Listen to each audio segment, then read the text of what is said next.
چچا petrol pump پر منشی تھا۔ ہر جمعرات چچی سے کہتا رات کو تیار رہنا، پیٹرول ڈالنے آؤں گا۔ چچی منہ چھپا کر سر جھکا لیتی۔ ایک روز چچا کے 14 سالہ بیٹے سے پوچھا، بتا تو چچا کیسے پیٹرول ڈالتا ہے؟ کہنے لگا، آج رات کو دیکھ لینا۔ رات ہوئی تو مجھے کمرے میں لے گیا۔ اس رات میں تمہیں اپنے ابا کا سچ تبھی بتاؤں گی جب تم اپنے بھائی سے میری شادی کرو گی۔ چچا کی بیٹی کی بات سن کر میں پریشان ہو گئی تھی۔ میں نہیں جانتی تھی وہ اتنی بے باک تھی کہ اپنے منہ سے یہ بات کرے گی۔ میں تو اسے بہت شریف لڑکی سمجھتی تھی، لیکن وہ تو کچھ اور ہی نکلی تھی۔ مجھے شروع سے ہی ایسی عورتیں نہیں پسند جو مردوں کو پرپوز کرتی پھریں، اور اسی وجہ سے مجھے اپنی چچا کی بیٹی اس وقت زہر لگ رہی تھی۔ لیکن چچا کا راز جاننا بھی ضروری تھا، جو مجھے اتنی آسانی سے کھلتا محسوس نہیں ہو رہا تھا۔ چچا کی بیٹی نے مجھے خاموش دیکھا تو کہا کہ بولو، اب جواب دو، کیا سوچ رہی ہو؟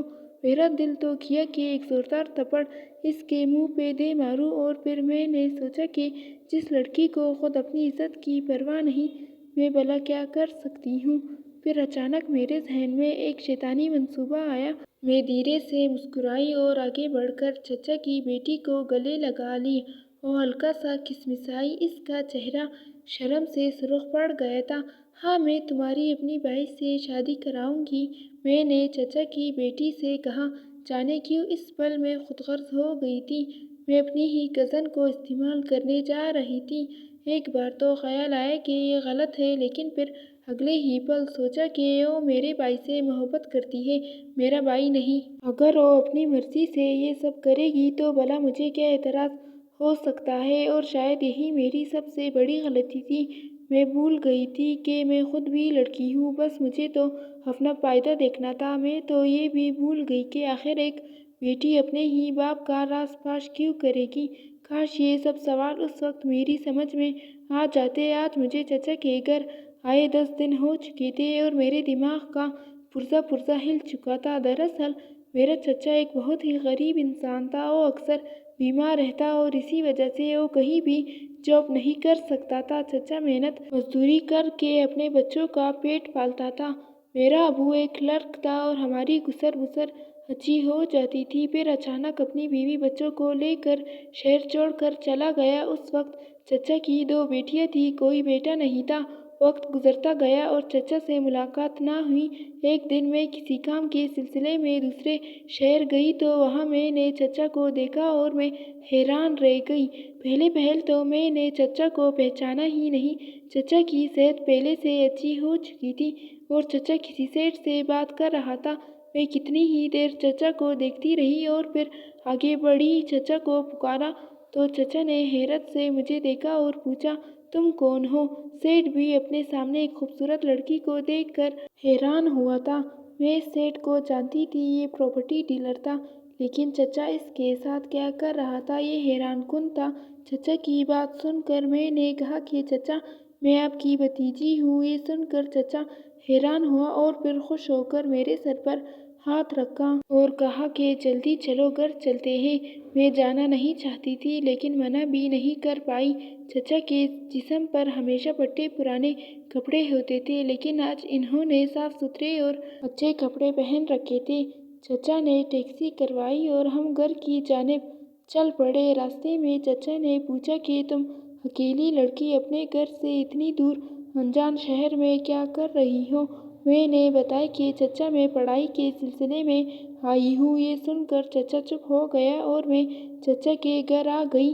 میں تو یہ دیکھ کر حیران رہ گئی تھی کہ چچا نے اپنا ذاتی گھر بنا لیا تھا۔ گھر زیادہ بڑا نہیں تھا لیکن اچھا تھا۔ چچی حسب توقع مجھ سے مل کر خاص خوش نہیں ہوئی، البتہ ان کی ایک بیٹی جو میری ہی ہم عمر تھی مجھ سے اچھے سے ملی تھی۔ بڑی بیٹی کی شادی ہو چکی تھی اور ایک 14-15 سالہ بیٹا تھا جسے پہلی بار مل رہی تھی۔ چچا نے چچی سے میری اچھی خاطر تواضع کرنے کا کہا۔ اس کے بعد چچا چلا گیا تو چچا کی بیٹی مجھ سے میرے گھر والوں کا پوچھنے لگی۔ مجھے یہ سب عجیب لگ رہا تھا۔ میں آج تک کسی رشتہ دار کے گھر نہیں ٹھہری تھی۔ میں بار بار یہی سوچ رہی تھی کہ اگر میری امی کو پتہ چلا تو وہ کیا کرے گی۔ امی کو چچا کی فیملی کبھی